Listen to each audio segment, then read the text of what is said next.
Sorotan selanjutnya, saudara, polisi masih memburu gembong narkotika internasional Freddy Pratama. Itu atas nama Freddy Pratama. Untuk memburu Freddy Pratama. Freddy Pratama, gembong narkoba internasional Di bawah Freddy Pratama ini. Menangkap kaki tangan Freddy Pratama. Freddy Pratama.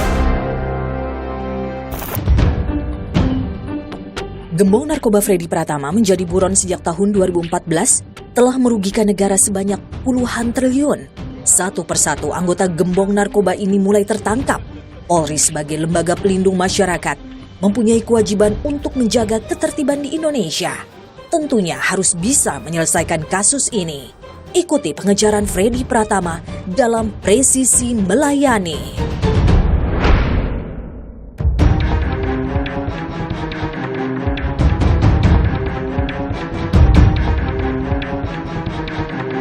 Kombes Pol Jayadi sebagai Wakil Direktur Narkoba akan menjelaskan bagaimana kasus ini bisa diungkap. Jadi proses pengungkapan yang kami lakukan dari para penyidik itu berawal dari kasus-kasus yang ada di Polda Lampung. Jadi Polda Lampung mengungkap kasus, kemudian Polda Banten juga melakukan pengungkapan, Polda Kalimantan Selatan juga melakukan pengungkapan, termasuk di Barreskrim juga melakukan pengungkapan kasus narkotika jenis sabu. Nah, kemudian dari pengungkapan itu kita lakukan analisa. Dari analisa yang kami dapatkan bahwa ada modus yang spesifik yang digunakan oleh para tersangka di beberapa Polda tadi, yaitu dengan menggunakan BlackBerry Messengers. Setelah kita lakukan evaluasi terhadap modus operandi dengan menggunakan BlackBerry Messengers ini, kemudian kita menarik sebuah kesimpulan bahwa ini dikendalikan oleh satu orang. Nah, dari kesimpulan itu kemudian kita membentuk sebuah tim yang terdiri dari Polda Lampung, Polda Kalsel, Polda Banten, Metro Jaya, dan Jawa Timur untuk bersama-sama melakukan sebuah evaluasi. Nah, itu yang berawal pengungkapan yang kami lakukan. Mereka juga sebagian besar barang-barang yang dikirim dari luar negeri masuk ke Indonesia itu menggunakan kemasan teh Cina. Itu dua spesifik itu yang bisa kita identifikasi dari hasil tim gabungan bekerja selama beberapa bulan. Lebih kurang 3 bulan kita bekerja, dan kemudian kita membentuk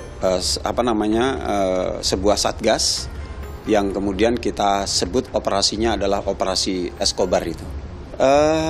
Langkah-langkah yang sudah kami lakukan mulai dari evaluasi, kemudian pembentukan satgas operasi Escobar. Kami berhasil melakukan penangkapan khusus yang 3 bulan terakhir itu terhadap 39 tersangka. Kemudian dari 24 laporan dari berbagai Polda yang kita kumpulkan.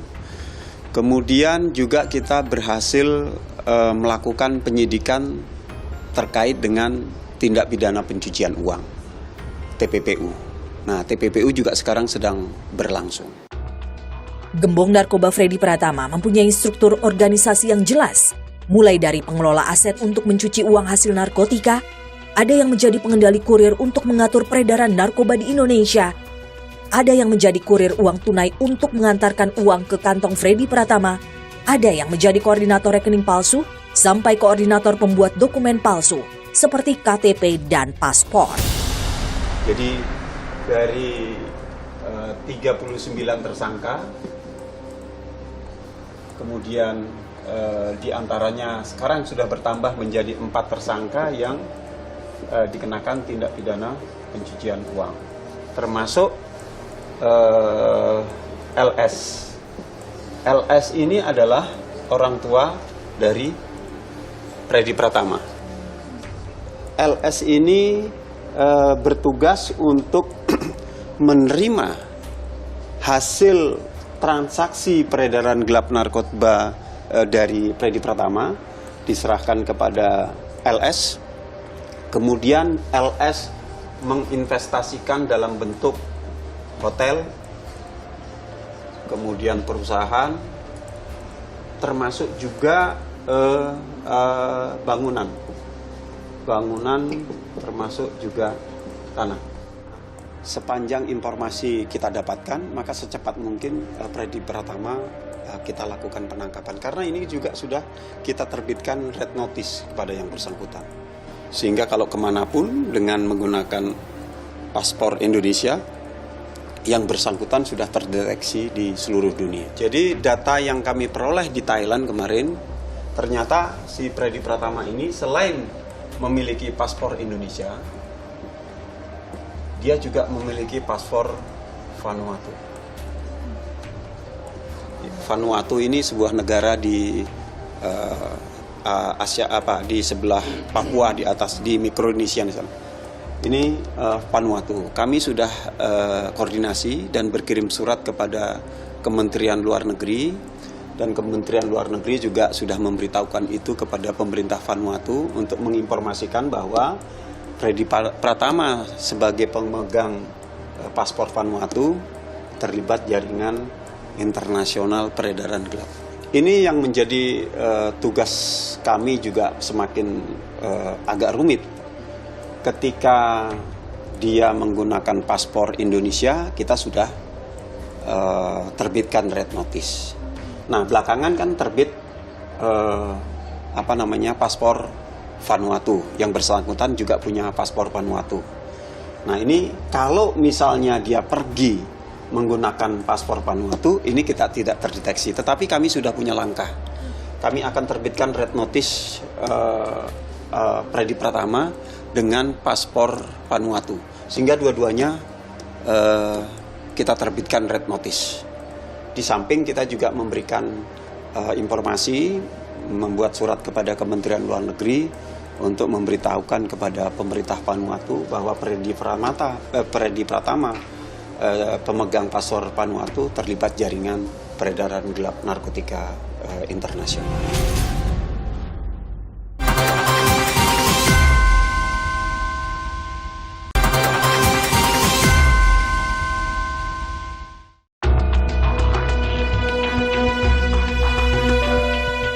Sebagai pembuka dari kasus Freddy Pratama, Irjen Pol Helmi Santika sebagai Kapolda Lampung turut mempunyai peran penting dalam pengungkapan kasus ini.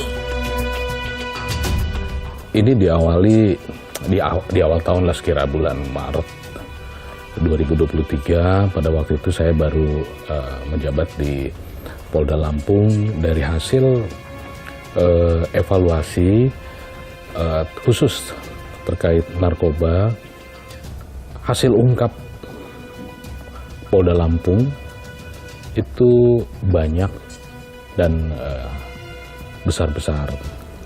Nah, dari situ kemudian saya panggil Pak Dir Narkoba untuk kita lihat ini hasil ungkapnya besar tapi kok sendiri-sendiri ya, terkesan sendiri-sendiri. Apakah tidak memungkinkan ini merupakan sebuah jaringan?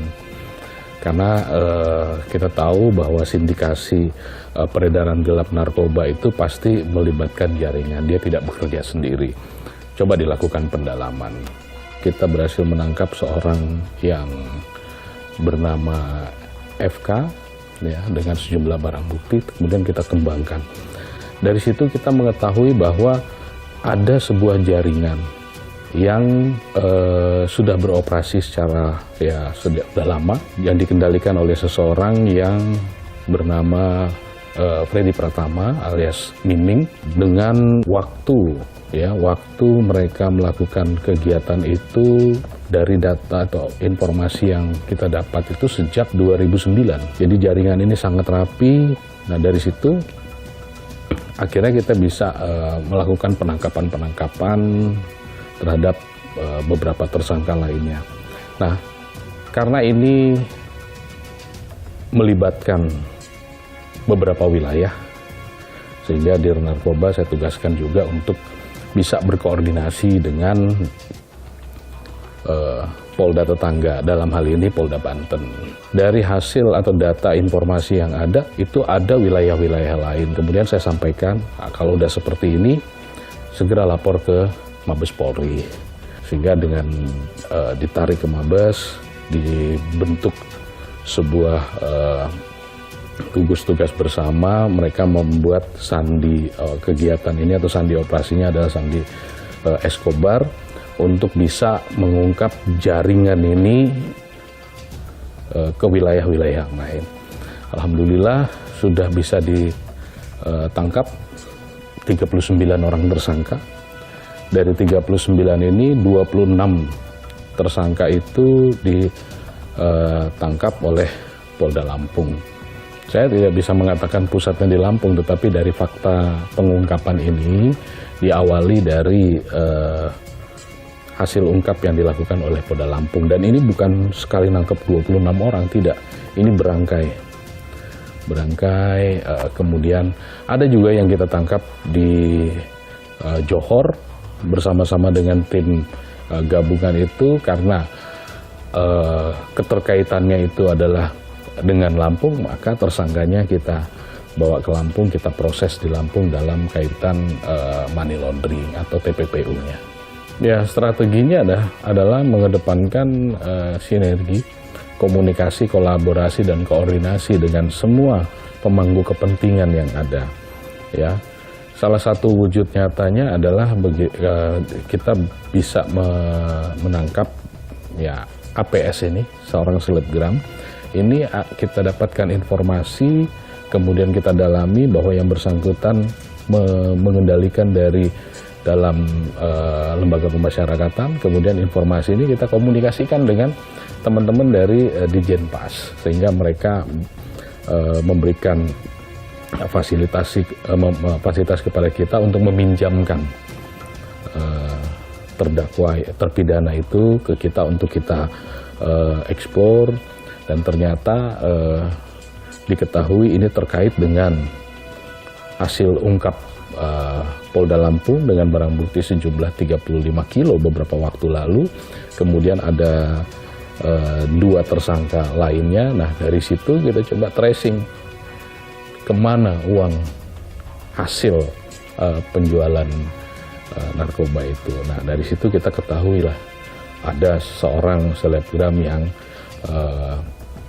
dalam tanda kutip merupakan istri dari yang bersangkutan, dan yang selebgram ini juga tahu bahwa itu hasil dari narkoba, sehingga kita lakukan penyitaan berbagai macam aset kendaraan, termasuk juga barang-barang brandednya kita lakukan penyitaan.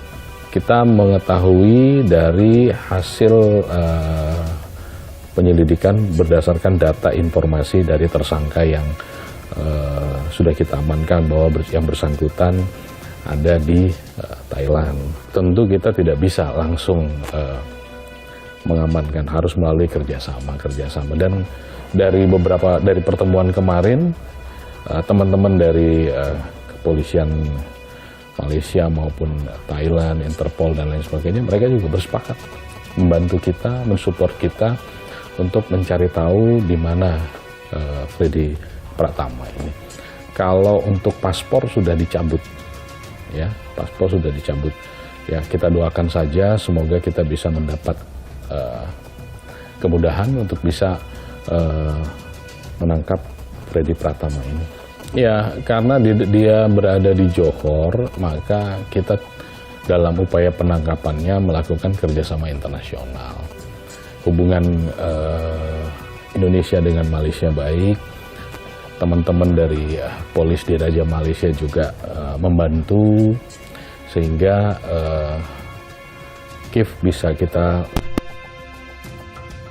dari yang bersangkutan kita juga sudah melakukan penyitaan, memblokir beberapa rekening, termasuk juga kerjasama dengan PPATK, kita tracing, dilakukan penangkapan, tidak ada perlawanan, ya, kemudian diserahkan ke Polisi Indonesia yang berangkat ke Malaysia, kemudian dibawa ke Jakarta, dan sekarang sedang dalam proses penyidikan oleh Direktorat Narkoba Polda Lampung.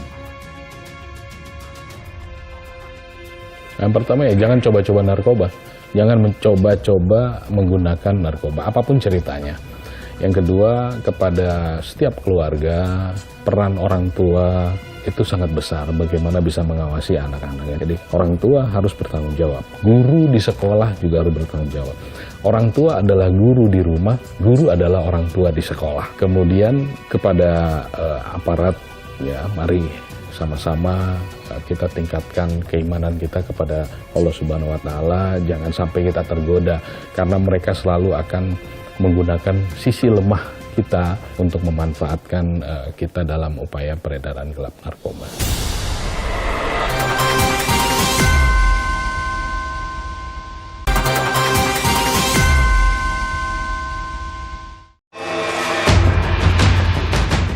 Menelusuri jejak Freddy Pratama, Kombes Pol Erlin Tangjaya sebagai Direktur Reserse Narkoba Polda Lampung mempunyai ceritanya tersendiri dalam pengungkapan kasus ini.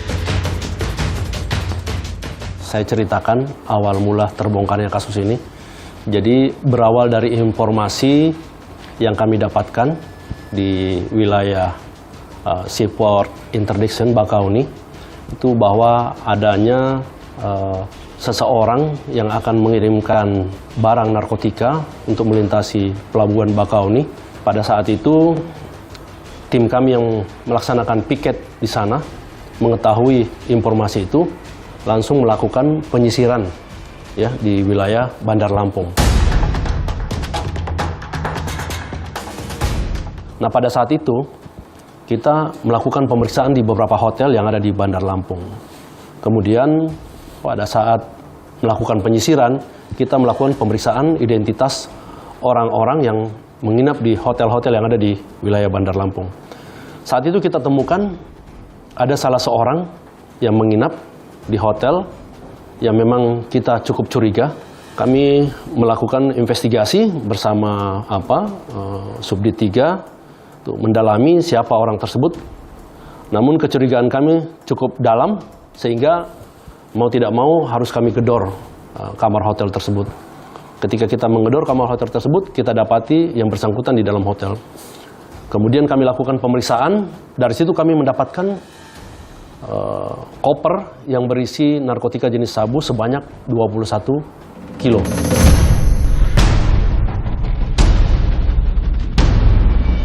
Kemudian kami coba bertanya, barang ini dari mana asal muasal barang ini? Mereka mau berbicara bahwa barang ini datangnya dari Riau. Jadi si Angga ini diperintahkan oleh Freddy Pratama atau operator atas nama Kif untuk membawa sabu tersebut ke Bandar Lampung dan nanti diletakkan saja di dalam hotel. Nanti ada orang yang mengambil barang tersebut. Nah, barang tersebut yang mengambil inilah yang kami tangkap adalah Fajar Rizkianto. Ya, jadi kalau kita melihat sindikat ini memang sangat rapi. Ya, mereka bermain dengan jaringan mereka tuh cukup teratur, ya. Karena kenapa saya katakan teratur? Mereka memiliki SOP ya dalam bekerja.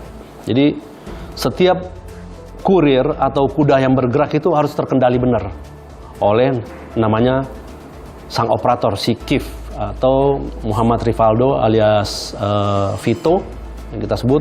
Kemudian namanya Saki Escobar, itu yang mengendalikan perjalanan narkotika tersebut sampai dengan ke tujuan atau ke gudang. Nah, oleh karena itu, ketika kami bisa mendapatkan salah satu tersangka atas nama Fajar Rizkianto ini, itu terus kami dalami, ya, kami kontrol ya, percakapan dia antara Kif, Freddy Pratama, dan Fajar Rizkianto. Walaupun namun terakhirnya juga harus ketahuan oleh Freddy Pratama bahwa Fajar ini ketangkap. Tapi kami sudah memiliki banyak data, ya, banyak informasi yang sudah kami serap dari Freddy, Kif, dan Fajar ini, sehingga ini memudahkan kami untuk melakukan pengungkapan selanjutnya. Kurang lebih barang bukti ada 392 kg sabu. Kemudian ada 40.000 butir pil ekstasi. Kemudian ada juga uang tunai kurang lebih hampir 5 miliar. Kemudian ada kendaraan juga yang kami sita dari para pelaku ini, ada kurang lebih 13 unit. Terus 19 token K, 157 buku rekening, ada 4 unit rumah. Ini rumah ini yang jaringan dari APS, Adelia Putri Salma, dan 1 buah bangunan minimarket.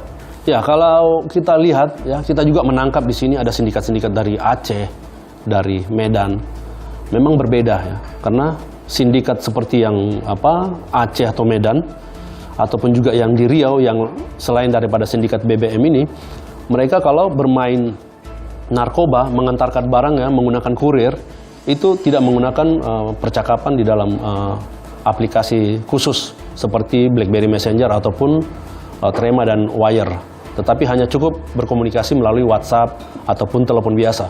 Sehingga ini yang memang menjadi pembeda lah dengan kasus yang saat ini kita ungkap. Ke depan kita tetap masih melakukan pengawasan yang ketat ya di Seaport Interdiction Bakahuni. Kemudian kita juga masih tetap melakukan penyelidikan ya, karena masih banyak dari jaringan mereka ini. Sebenarnya kalau kita mau kejar masih bisa ya, dan masih bisa kita mengungkap jaringan-jaringan mereka ini. Ya, kita berharap mudah-mudahan dari jaringan Freddy Pratama ini bisa semua kita dapatkan dan insya Allah peredaran narkoba di Indonesia ini bisa selesai.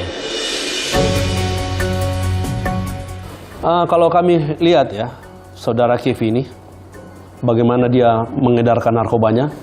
Jadi awal mula sindikat ini, mereka mencari-cari orang, baik itu di luar ataupun mungkin di dalam penjara. Itu mereka jadikan satu tim mereka untuk membantu mengedarkan narkoba tersebut. Ketika orang tersebut masuk dalam jaringan sindikat BlackBerry Messenger ini, mulailah mereka mengatur peran-peran orang-orang tersebut. Nah, si Kif sendiri ini ketika diberikan barang oleh Freddy, kemudian dikonekkan oleh salah satu kurir atau kuda, disitulah dia memulai tugas dia untuk mengendalikan barang tersebut. Ya. Tujuannya di mana sudah jelas. Ya, ketika seperti Fajar ini bergerak untuk membawa barang ini, memang di wilayah tertentu seperti di Jakarta itu sudah ada juga penghubung yang menerima barang tersebut untuk diambil dan kemudian disebarkan kembali ke orang-orang yang sudah memesan barang ini. Tidak hanya Polda Lampung, Polda Banten juga mempunyai andil dalam awal pengungkapan kasus ini. Kombes Pol Suhermanto, Direktur Reserse Narkoba Polda Banten, juga punya ceritanya sendiri. Koordinasi yang dilakukan melalui Bareskrim, karena pada saat itu dari Bareskrim langsung kita kumpulkan beberapa data analisis pengungkapan kasus yang modus operandinya bersama.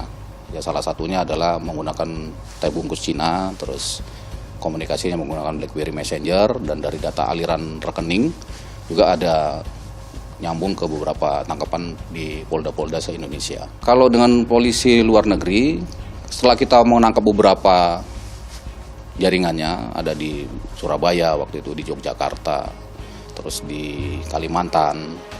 Dari keterangan-keterangan tersangka yang kita amankan pada saat itu menyatakan bahwa pengendalinya ada di luar negeri. Selain Freddy Pratama, itu ada namanya Rivaldo alias Kif. Dari keterangan Rivaldo inilah yang bisa mengembang jaringan ini begitu besar gitu. Dari Rivaldo sendiri, dia dalam 1 bulan bisa mengontrol atau mengoperasikan peredaran narkoba punyanya Freddy ini antara 100 kilo sampai dengan 500 kilo. Itu dari satu orang Rivaldo yang mengendalikan. Proses pengejaran Freddy Pratama masih terus berlanjut. Polri masih terus memberikan usaha maksimal untuk bisa segera menangkap Freddy Pratama agar peredaran narkoba di Indonesia bisa ditekan demi masa depan Indonesia yang lebih cemerlang.